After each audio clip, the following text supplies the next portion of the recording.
Hi hello welcome to Kiran TV news. Ram Charan గారి photo ఒకటి social మీడియాలో వైరల్ అవుతుంది. ఇంకా చూడండి, ఎంత మన తెలుగు నేటివిటీ, మన భారతదేశ సంస్కృతి సాంప్రదాయాలు ఆయన ఫేస్లో కొట్టొచ్చినట్టు కనిపిస్తుంది. ఎంత ఎదిగినా సరే రామ్ చరణ్ గారు మెగా పవర్ స్టార్ కాకుండా గ్లోబల్ స్టార్గా ప్రపంచవ్యాప్తంగా ఆస్కార్ రేంజ్ వరకు వెళ్ళినా కూడా ఆయన ఇలాగే ఉండటం అనేది మన సంస్కృతి సాంప్రదాయాలని ఎంత బలంగా పాటిస్తున్నారో ఆ బంగారాన్ని చూస్తే అర్థమవుతుందేమో అనిపిస్తుంది. నిజంగా మెగాస్టార్కి మించిన స్థాయికి వెళ్ళిపోయారు. ఆయన ఎక్కడికో వెళ్ళిపోయారు, గ్లోబల్ స్థాయికి వెళ్ళిపోయారు. అయినా కూడా సంవత్సరంలో సగం రోజులు అయ్యప్ప మాల్లోనే దర్శనమిస్తున్నారు. షూటింగ్కి ఉండి, ఏ ఫంక్షన్కి వెళ్ళనివ్వండి, ఎక్కడికైనా రానివ్వండి, మ్యాక్సిమం ఆయన ఇలాగే కనిపించడం అనేది చాలా ఆశ్చర్యకరంగా ఉంది.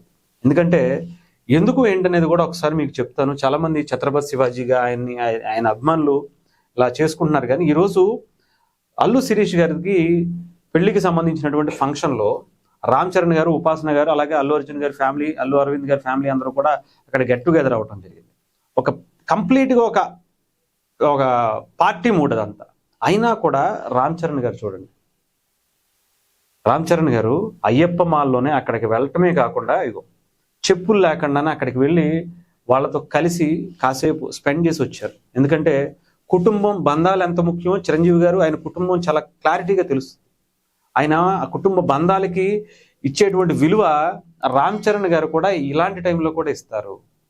అలాగే ఆయన ఉండటమే కాదు, ఆయన భార్య ఉపాసన గారు కూడా ఎంత హుందాగా అక్కడ వ్యవహరించారో చూడండి. అందరూ అంటే పార్టీ మూడ్లో ఉంటే అలా వెళ్ళొచ్చు, కానీ మన సంస్కృతి సాంప్రదాయాలను పాటించడంలో ఇంతకన్నా హుందాగా ఇంకెవరన్నా కనిపిస్తారా అనిపించింది. నేను ఎవరిని విమర్శించట్లేదు, కాకపోతే వాళ్ళ గురించి చెప్పదలుచుకున్నాను. చిరంజీవి గారు ఎలాంటి హిట్స్ అందుకున్నారో, ఎలాంటి రేంజ్కి వెళ్ళారో, ఒక సామాన్య కుటుంబం నుంచి ఒక మెగాస్టార్గా ఒక రేంజ్కి వెళ్ళిన తర్వాత కూడా ఎలాంటి సంస్కృతి సాంప్రదాయాలను పాటిస్తారో మనకు తెలుసు. అలాగే ఆయన భార్యగా వచ్చినటువంటి సురేఖ గారు కూడా ఎంత హుందాగా ఉంటారో మనకు ప్రత్యేకించి చెప్పాల్సిన అవసరం.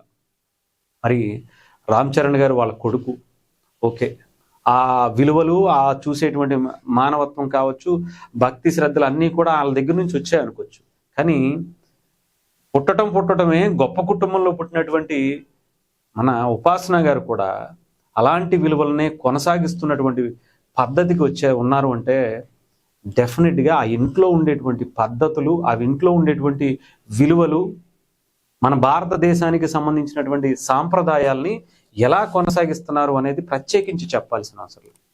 ఇక్కడ చిరంజీవి గారు నేర్పించినటువంటి విలువలే చాలా హుందాగా వాళ్ళ ప్రవర్తనలో కనిపిస్తున్నాయి. అందుకనే అంటున్నాను, చిరంజీవి గారు మీరు ఏమైనా అనుకోండి, కానీ మీ స్థాయికి మించి వెళ్ళిపోయారు సార్. అటు సేవా గుణంలోనే కావచ్చు, లేదంటే మీరు చూపించేటువంటి ప్రేమలో కావచ్చు, మీకుండేటువంటి ఆరా ఏదైతే ఉందో, మీకుండేటువంటి స్టార్డమ్ ఏదైతే ఉందో, దానికి నెక్స్ట్ లెవెల్కి తండ్రికి తగ్గ తనయుడు కాదు, తండ్రికి మించిన తనయుడిగా అన్నిటిలోనూ నెక్స్ట్ లెవెల్కి వెళ్ళిపోయారు. ఆఖరికి ఇలా మన దేశ సంస్కృతి సాంప్రదాయాల్ని పాటించటంలో కూడా సంవత్సరంలో సగం రోజులు ఆయన ఇలాగే ఉంటారు. నేను నేల మీదే ఉంటాను, నేను ఎంత రేంజ్కి వెళ్ళినా సరే.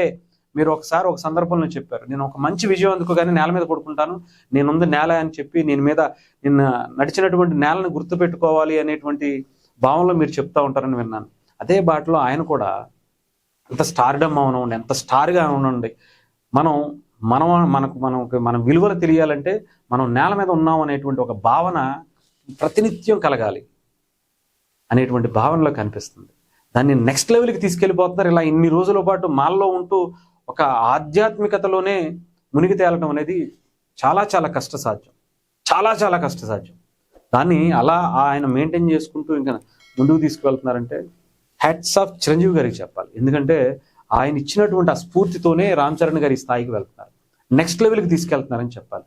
ఇంకా రీసెంట్గా మనం ఆ ఇంట్లో చూసాం, 3 పిల్లలు, 2 ఫస్ట్ క్లింకార పుట్టింది. మహాలక్ష్మిగా ఇంట్లో అడుగు పెట్టగానే మన వేదాల్లోంచి క్లింకార అనేటువంటి పదాన్ని పెట్టారు. ఆ తర్వాత మొన్న 2 పుట్టారు కమల పిల్లలు, వాళ్ళు కూడా రాముడు అంశలో పుట్టిన తర్వాత కూడా వాళ్ళకు కూడా చూసాం.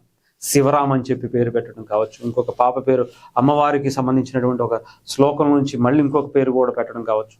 ఎంత విలువలు ఇస్తున్నారో ఈ దేశానికి, ఇక్కడ ఉండేటువంటి సంస్కృతి సాంప్రదాయాలకు అనేది నిజంగా చిరంజీవి గారి ఫ్యామిలీని చూస్తుంటే ముచ్చటగా అనిపిస్తుంది. రామ్ చరణ్ గారు చూస్తుంటే బంగారం కదయ్యా మన రామ్ చరణ్ అని అలా అనిపిస్తుంది.